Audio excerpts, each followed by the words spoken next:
Baiklah, Assalamualaikum warahmatullahi wabarakatuh. Kami dari kelompok 8 akan menjelaskan materi mengenai pelanggaran lalu lintas yang beranggotakan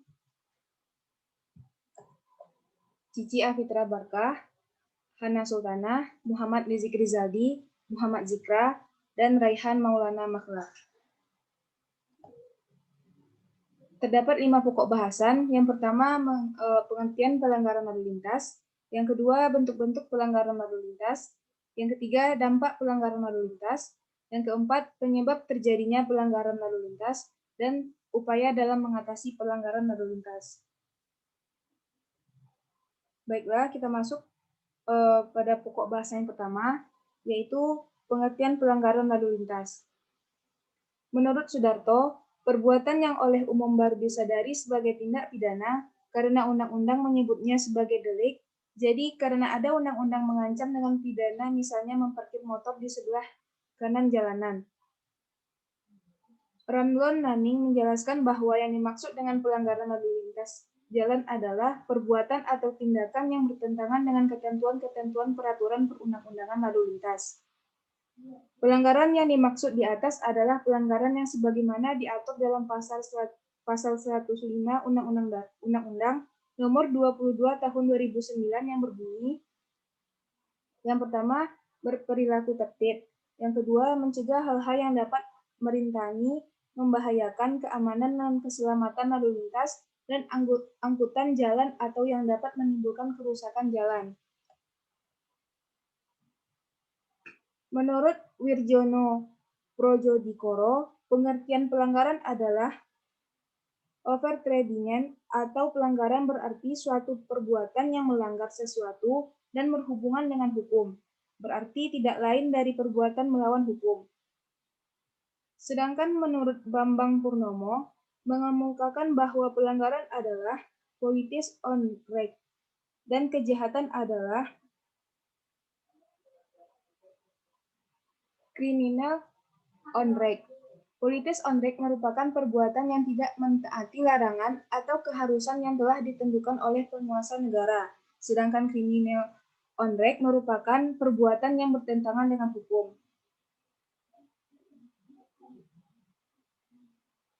Dari berbagai pengertian tadi, dapat diartikan bahwa pelanggaran adalah suatu perbuatan atau tindakan yang bertentangan dengan ketentuan peraturan perundang-undangan, perbuatan atau tindakan yang bertentangan dengan ketentuan undang-undang.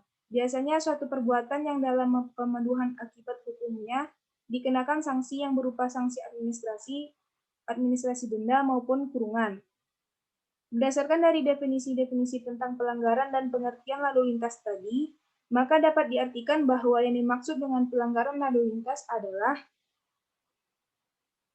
suatu tindakan atau perbuatan yang dilakukan oleh seseorang yang mengemudikan kendaraan umum atau kendaraan bermotor, juga pejalan kaki, yang bertentangan dengan peraturan perundang-undangan lalu lintas yang berlaku.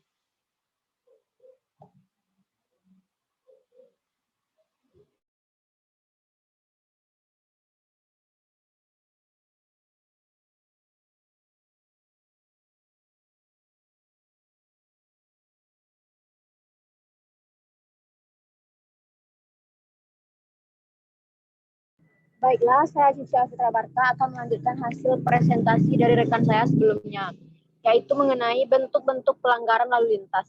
Yang pertama yaitu menerobos lampu merah, yang kedua tidak membawa surat kelengkapan berkendara, yang ketiga motor melewati trotoar, yang keempat penggunaan kendaraan yang tidak memperhatikan aspek keselamatan.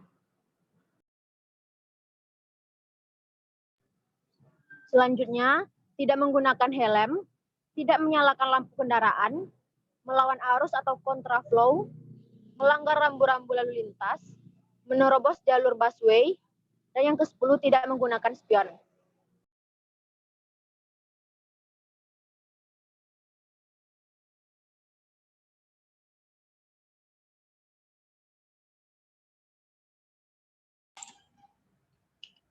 Baiklah, saya Raihan Maulana Makhlak akan melanjutkan dampak pelanggaran lalu lintas. Tentunya dari permasalahan yang terjadi pada kondisi lalu lintas di Indonesia telah menimbulkan berbagai masalah, khususnya menyangkut permasalahan lalu lintas.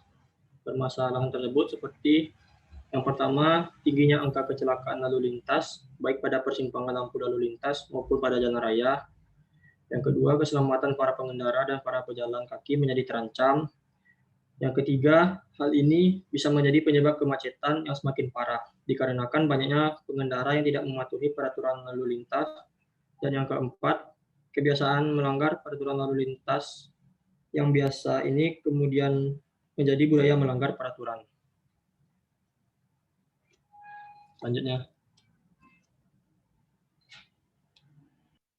Baiklah, saya akan melanjutkan presentasi, yaitu D, penyebab pelanggaran lalu lintas. Di antaranya yaitu A, kendaraan yang digunakan sudah tidak layak atau melebihi ketentuan standar. Kendaraan merupakan salah satu faktor yang secara langsung terlibat dalam dinamika lalu lintas jalan raya dengan dikendalikan oleh manusia. Interaksi antara manusia dengan kendaraan dalam satu kesatuan gerak di jalan raya memerlukan penanganan khusus, baik terhadap mental, pengetahuan, dan keterampilan mengemudi maupun kesiapan kendaraan tersebut untuk beroperasi di jalan raya. Faktor kendaraan merupakan hal yang tidak kalah penting di dalam berlalu lintas. Namun, terkadang masyarakat kurang mempunyai rasa kepedulian terhadap keamanan berkendara. B. Minimnya pengetahuan mengenai peraturan, marka, dan rambu lalu lintas. Tidak semua pengemudi kendaraan paham dan mengetahui peraturan-peraturan lalu lintas, antara lain peraturan lalu lintas, arti dari marka, dan rambu-rambu lalu lintas.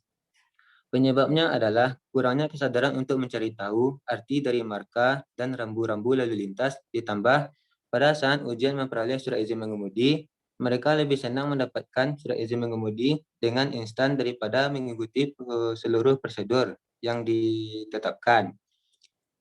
C.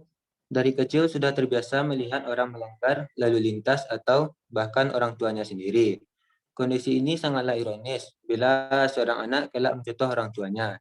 Bila orang tuanya sering melanggar peraturan, kemungkinan besar anak itu juga akan melanggarnya. D. Hanya patuh ketika ada polisi yang patroli atau melewati pos polisi. Ini juga menjadi kebiasaan kebanyakan orang di Indonesia. Kita ambil contoh, seorang pengemudi tidak akan melanggar lalu lintas ketika ada polisi yang sedang mengatur arus lalu lintas di samping jalan atau ada polisi yang sedang jaga di pos dekat simpang tersebut. Namun, bila tidak ada polisi, dia bisa langsung tancap gas. E. Tidak memikirkan keselamatan diri atau orang lain.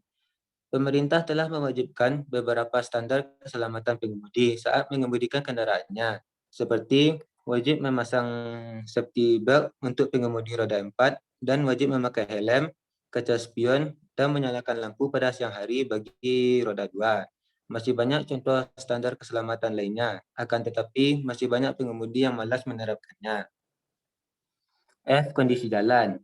Kondisi jalan bisa menjadi salah satu sebab terjadinya pelanggaran dan kecelakaan lalu lintas, seperti jalan rusak, kurangnya rambu-rambu lalu lintas, kurangnya alat pemberi isyarat lalu lintas, dan lain-lain. Akan tetapi, faktor jalan dapat dikurangi dengan rekayasa jalan sedemikian rupa, sehingga dapat mempengaruhi tingkah laku para pengguna jalan, dan mengurangi serta mencegah tindakan yang membahayakan keselamatan dalam berlalu lintas.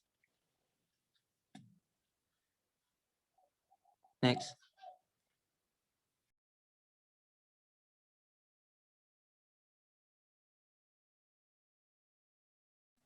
Baiklah, saya akan melanjutkan presentasi kelompok saya.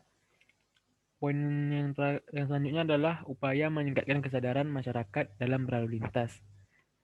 Dalam membasmi praktik buruk berlalu lintas masyarakat Indonesia, perlu adanya peningkatan kesadaran dari masyarakat Indonesia sendiri, agar masalah-masalah yang ada di lalu lintas dapat diselesaikan secara tuntas.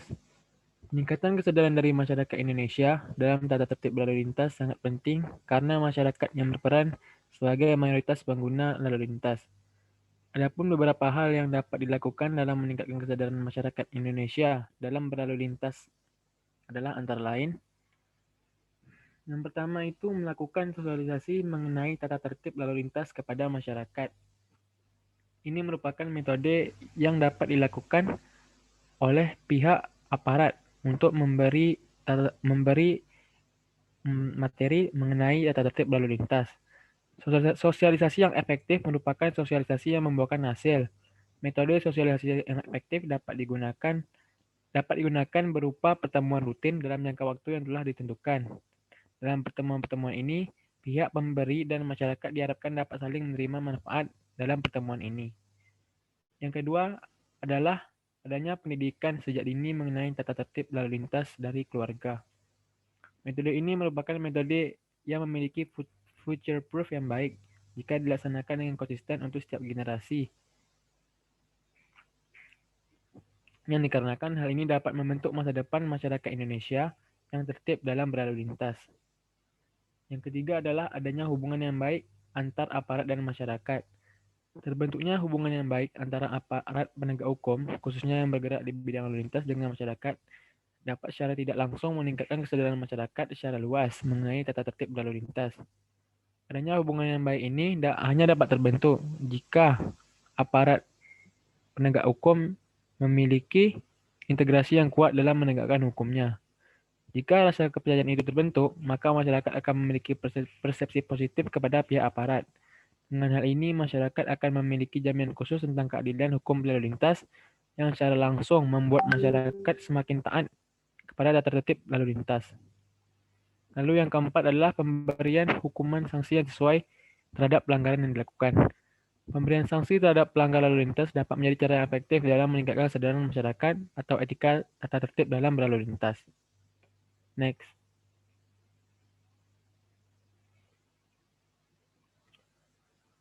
Agar keefektifan pidana dapat terjaga, maka pemerintah dan pembuat undang-undang dapat melakukan beberapa hal berikut ini. Yang pertama itu adalah menggunakan sistem kategori terhadap pidana berdasarkan pelanggaran lalu lintas yang dilakukan. Yang kedua, untuk pemberian pidana denda, pembuat undang-undang harus mempertimbangkan keadaan inflasi terhadap mata uang.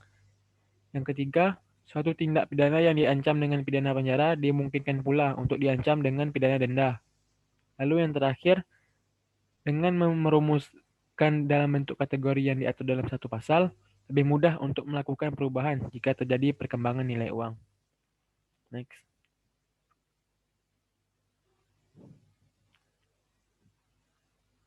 Selanjutnya, moderator.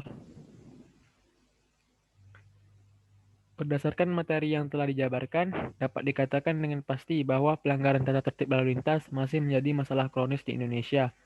Hal ini dapat dilihat dari berbagai macam pelanggaran yang masih menjadi pandangan sehari-hari di setiap sudut daerah Indonesia. Mulai dari tidak mematuhi rambu lalu lintas, pengendara yang ugal-ugalan, dokumen pribadi dan kendaraan yang tidak lengkap, dan lain-lain masih menjadi PR baik untuk aparat dan seluruh masyarakat Indonesia. Meskipun begitu, ada beberapa solusi yang ditawarkan dan diharapkan dapat mengurangi permasalahan yang tidak asing ini. Solusi tersebut antara lain melakukan sosialisasi terhadap masyarakat mengenai tata tertib berlalu lintas, pendidikan sejak dini tentang tata tertib lalu lintas, adanya hubungan positif antara aparat penegak hukum dan masyarakat, serta pemberian sanksi yang sesuai terhadap pelanggaran lalu lintas. Dengan adanya beberapa tawaran solusi ini, diharapkan kesadaran masyarakat akan pentingnya tata tertib lalu lintas semakin meningkat. Jalan Indonesia menuju negara yang bertata tertib lalu lintas memang masih panjang. Namun, dengan adanya upaya dan dedikasi yang kuat dari seluruh elemen masyarakat Indonesia, diharapkan suatu saat nanti Indonesia akan menjadi negara dengan tata tertib lalu lintas yang baik. Next.